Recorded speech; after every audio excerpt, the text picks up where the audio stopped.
कर लेते हैं हमारे बेहद खास सेगमेंट जन की बात का। आज जन की बात में बात करेंगे ओडिशा के ट्रेन हादसे पर। ओडिशा के बालासोर में शुक्रवार को हुए ट्रेन हादसे को अब तक का सबसे बड़ा ट्रेन हादसा माना जा रहा है, जहां 3 ट्रेनों में भिड़ंत हो गई। इस ट्रेन हादसे में अब तक 288 लोगों की मौत हो चुकी है। 1000 से ज्यादा लोग घायल हैं, जिनका इलाज किया जा रहा है। पीएम मोदी बालासोर के घटनास्थल पहुंचे और हादसों का जायजा लिया। अब बड़ा सवाल यह है कि आखिर इन हादसों के पीछे की वजह क्या है? ऐसे हादसों की पुनरावृत्ति क्यों हो रही है? जब देश में टेक्नोलॉजी अपडेट होती जा रही है, तो फिर ऐसे हादसे क्यों?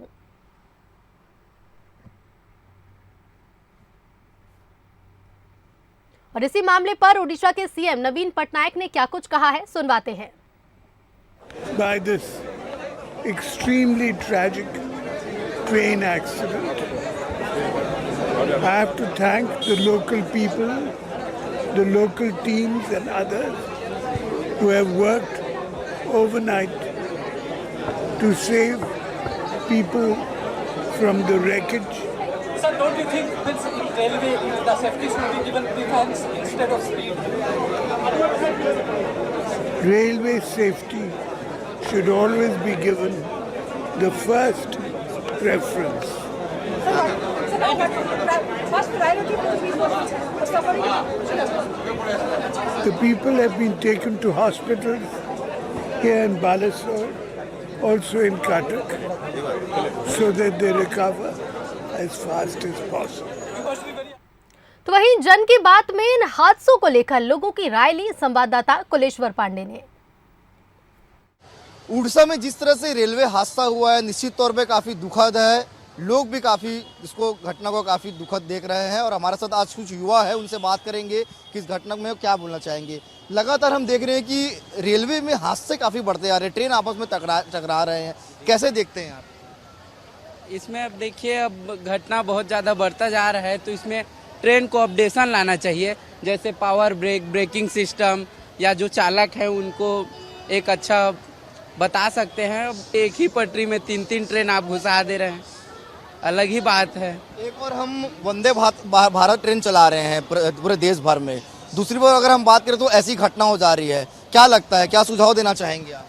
सर पहले तो क्या है ना, गुड्स का लेके यहाँ पे पब्लिक के रेलवे जो है पब्लिक ट्रांसपोर्टर ना बन के अभी गुड्स ट्रांसपोर्टर हो गया है। एक्चुअली सबसे ज़्यादा लाइनअप बिजी हो रहा है यहाँ पे गुड्स सर्वे के लिए।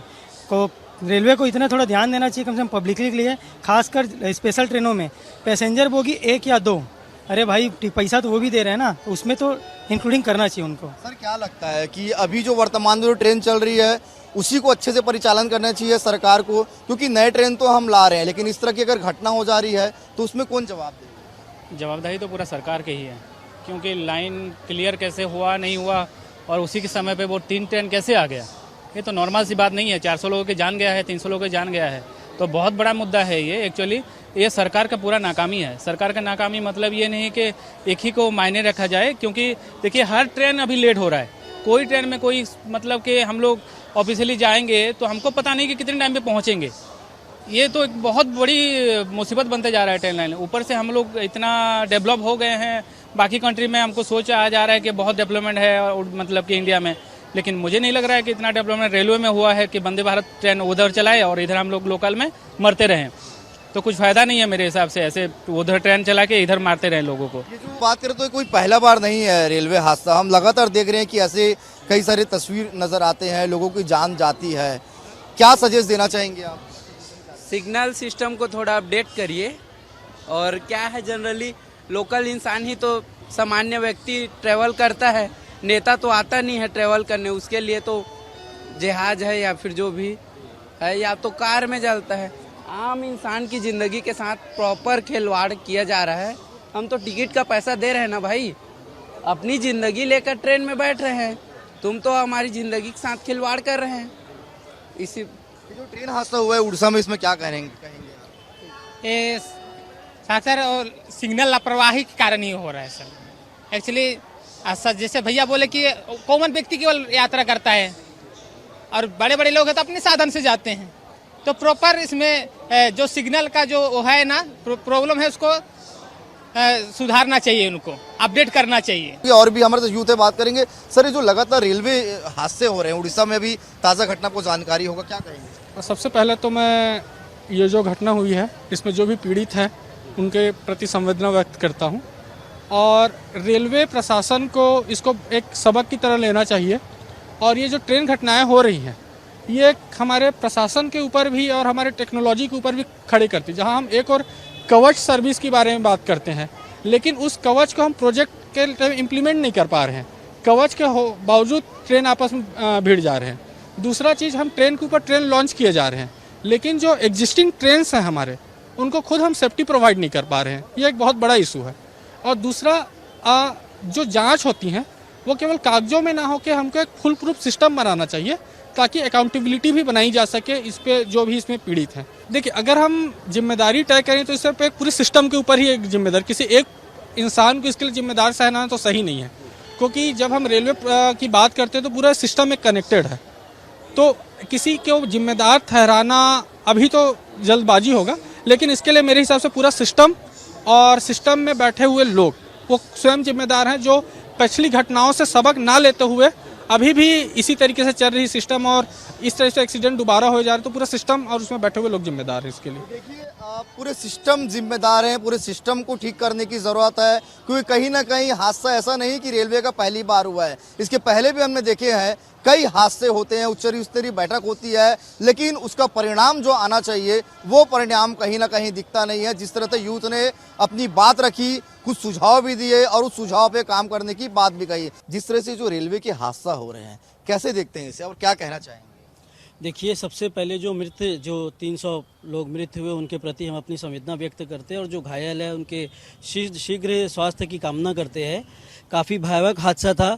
हम ये मांग करते हैं कि जिस तरह से मोदी जी हर चीज़ का क्रेडिट लेते हैं, उस तरीके से इसकी जिम्मेदारी भी तय होनी चाहिए कि इस हादसे का जिम्मेदार कौन है, क्योंकि रेल मंत्री का पता नहीं है, विदेश मंत्री का पता नहीं है, उड्डयन मंत्री का पता नहीं है, सभी पोर्टफोलियो के मंत्री स्वयं प्रधानमंत्री जी है। तो इस मामले की भी जिम्मेदारी प्रधानमंत्री जी को लेनी चाहिए। डिजिटल इंडिया की बात हो रही है, लेकिन जो नॉर्मल ट्रेन चल रही है वही टकरा जा रही है आपस में।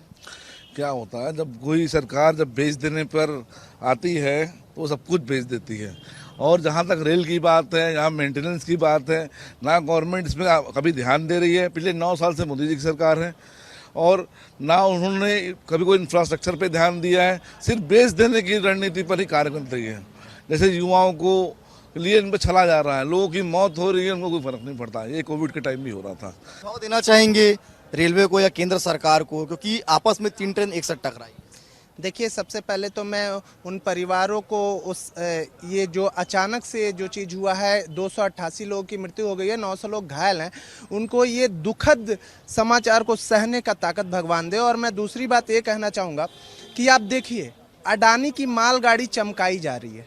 जितनी मालगाड़ियां हैं उनको चमकाया जा रहा है, नया बोगी लगाया जा रहा है, नया सिस्टम दिया जा रहा है, लेकिन जिस पे जनता चल रही है वो इस पिछले 9 साल में, मैं बता रहा हूँ, 2017 में एक रेल हादसा हुई थी सबसे बड़ी, उसके बाद ये रेल हादसा हुई है। तो इसमें कहीं ना कहीं सेंट्रल में बैठे लोगों जो जिम्मेदार हैं, इसके रेल मंत्री, प्रधानमंत्री जी स्वयं इसकी जिम्मेदारी लेना चाहिए। ऐसे तो हर मामले में वो तुरंत सामने आते हैं।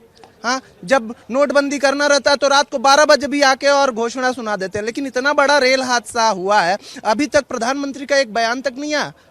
जो रेलवे का कंडीशन आज इन 9 सालों में अर्श से गर्त में जो ले जाकर सेंट्रल गवर्नमेंट ने ला दिया है, ऐसी परिस्थिति ला दिया है, केवल अडानी के मालगाड़ियों पे फोकस हो रहा है। अगर जनता को चलने वाली ट्रेन पे फोकस अगर होता और पटरियों के मेंटेनेंस पे फोकस होता तो आज ये हादसा नहीं होता। आप क्या कहना चाहेंगे इसमें?